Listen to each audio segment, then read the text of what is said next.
அசினா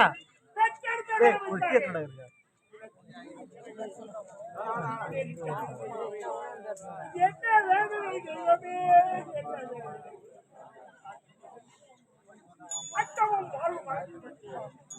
இனிய மொழியை வெற்றிய மாதிரி இருளை தரவே வைத்தலும் பத்து தரும் அறிவிலை என்பதற்கு நானே ரகல் செய்ய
சிவமணியின் உயிரை எடுத்து விட்டேன். அவன் உயிரை சொர்க்கத்திற்கு அனுப்புவதா இல்லை நரகத்திற்கு அனுப்புவதா பார்க்கலாம். ஆமா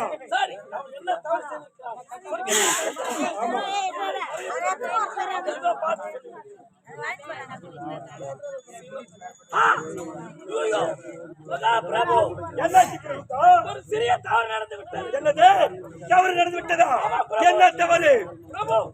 பிடித்தால் சனிக்கிழமை 8:45 மணிக்குத்தான் சிவமேடி உயிர் முடிவதாக கணக்கில் இருக்கிறது. இன்று வெள்ளிக்கிழமை பிடித்து வந்து விட்டீர்களே. என்னது வெள்ளிக்கிழமை விட்டதா?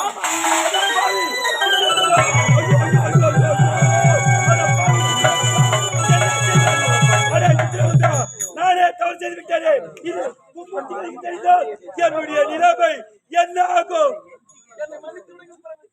தெரியாமல் சித்திரகுப்தா, இப்பேற்பட்ட காரியத்தை செய்து விட்டாயே, நான் என்ன செய்வேன்? சித்திரகுப்தா, சித்திரகுப்தா, ஒரு வழி சொல்லுங்க. சரி இருக்கட்டும். சித்திரகுப்தா, சிவமணியின் உயிரை சொர்க்கத்திற்கு அனுப்ப கூடாது, நரகத்திற்கு அனுப்ப கூடாது. சொர்க்கத்துக்கு அனுப்பினாலும் நரகத்திற்கு அனுப்பிடும் மும்மூர்த்திகளுக்கு இது தெரிந்துவிடும். இதை யாருக்கும் தெரியாமல் பஞ்சாட்சரம் என்னும் பேழையில் அடைத்து சிவமணியை அடைத்து வைக்க வேண்டும். இதை நாம் இருவரும் ரகசியமாக பாதுகாத்து வர வேண்டும். யாருக்கும் தெரியக்கூடாது.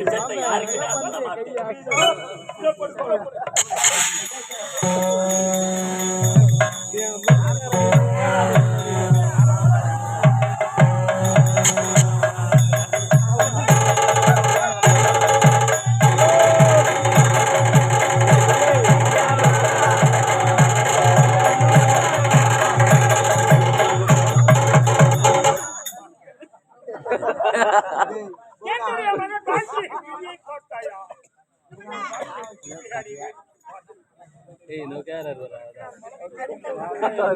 நாட்டை முடி சுட்ட வேண்டும் என்று நினைத்தேன்.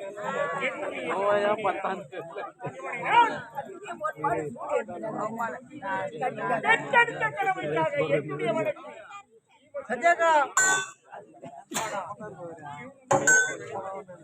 என்ன ஈடேறவில்லை.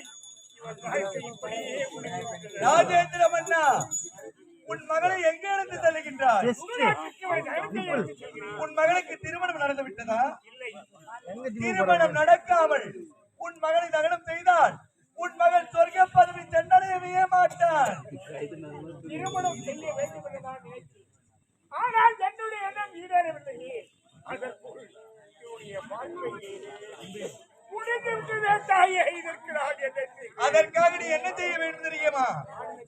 உடனடியாக திருமணம் செய்ய வேண்டும். உரைக்கும் வார்த்தை வேடிக்கையாக விஞ்ஞானம் தோன்றுகிறது. ஏன், எதற்காக? என்னுடைய மகளோ மடிந்து விட்டான், மாண்டு விட்டான். அதிலும் மாண்டு போன என்னுடைய மகனை மனக்கே திருமணம் செய்து கொள்கிறேன் என்று யாரால் வருவார்கள்? ராஜேந்திர மன்னா, உலகத்திலே வாழ வழியற்ற பெண்கள் எல்லாம் வாழ்ந்து கொண்டிருக்கின்றார்கள். நீ யார்? ஒரு நாட்டுக்கே மன்னர். நாட்டிலே பேர் பாதியும் 10 லட்சம் பணமாக தருகின்றேன் என்று பரிதாற்றி எத்தனையோ ஏழ்மை குடும்பத்தில் பெண்கள் எல்லாம் இருக்கின்றார்கள். யாராவது முன் வருவார்கள், உன் மகளுக்கு திருமணம் நடக்கும். உன் மகனோ சொர்க்க பதவி சென்றடைவான். என் மகன் சொர்க்கம் சென்றடைய நீ முறைத்து வார்த்தை ராஜாக்கிறேன். இருந்தாலும் என்னுடைய மகன் படித்து விட்டான். எந்த பெண் வணக்கம் முன்னுணர்வாள். எத்தனை நாள் காத்திருப்பது, எத்தனை மாதமோ, எத்தனை நாட்களோ, அதுவரை என்னுடைய மகனின் உடல் அழிய போய்விடுமே. ஒரு நாள் கழித்தால் மறுநாள் பிணமானது பிற நாட்டமடைக்கும். அதற்காக நீ என்ன செய்ய வேண்டும் தெரியுமா? உன் நாட்டிலே ஒரு குடியலை ஏற்பாடு செய்து குடியலிலே உன் மகனை அமர்த்தி அத்தர் புணங்கி சப்பாதி வாசனை திறமையை வைத்து வா. உன் மகனை காத்து வா. எந்த பெண்ணாவது முன் வருவார்கள், உன் மகளுக்கு திருமணம் நடக்கும். உன் மகன் சொர்க்கம் சென்றடைவான். சென்று வா, வென்று வா. உன்னுடைய வார்த்தை தான் தேவ வாக்காக இருக்கிறது. என்னுடைய மகனை சுடுகாட்டிற்கு கொண்டு வந்து விட்டேன். ஆனால் சுடுகாடு வந்த தினம் மீண்டும் அரண்மனை எடுத்து செல்லப்படாது. அதனால் வேண்டி இந்த சுடுகாட்டில் ஒரு குடில் அமைத்து படித்து போல என்னுடைய மகனை பத்திரமாக பாதுகாத்து அவனுடைய உடல் கெடாமல் இருக்கே, துருவாடை வீசாமல் இருக்கே, அத்தர் குடும்பு செவ்வாது என்று சொல்லக்கூடிய வாசனை இவருடைய உடம்பை பத்திரமாக பாதுகாக்கிறேன். நீங்கள் உழைத்தபடி என் நாட்டில் என்னுடையவை மனத்தின் அவனுக்கு இந்நாட்டில் பிரதிவாத சொத்தையும் 10 லட்சம் படியும் நான் இப்பொழுதே படைத்தான். அதுவரை என்னுடைய மகனை அந்த குடியில பத்திரமாக வேற என்ன பண்றது?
வானபுரி நாட்டு ஆளக்கூடிய மன்னருக்கு இரண்டாவது மனைவியாக வசந்தா என பெயர் வைத்து எவ்வித குறையில்லாமல் செய்து கொடுத்து இருந்தாலும் எனக்கு உள்ள வருத்தி காவலை காண்கிறாரா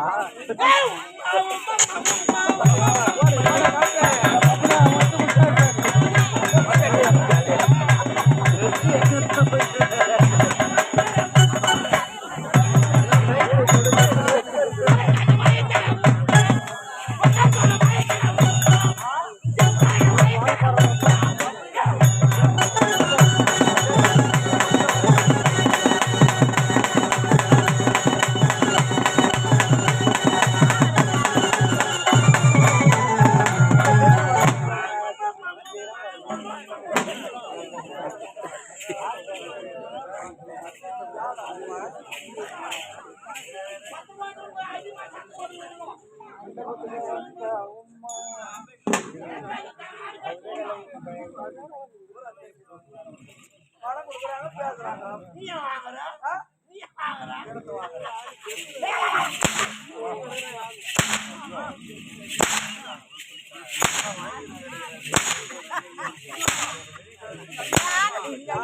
மாங்குவாத்தா என்ன வார்த்தை இதெல்லாம் என்னடா வார்த்தை அச்சியப்பா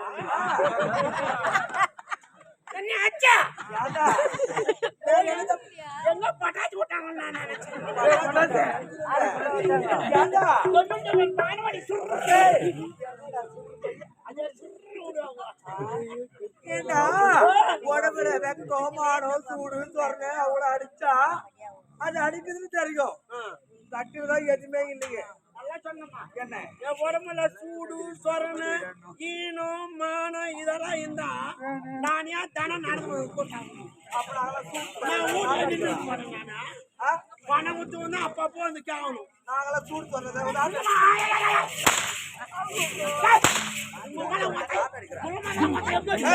சூடு சொன்னது ஆட்டடிக்கிறோம்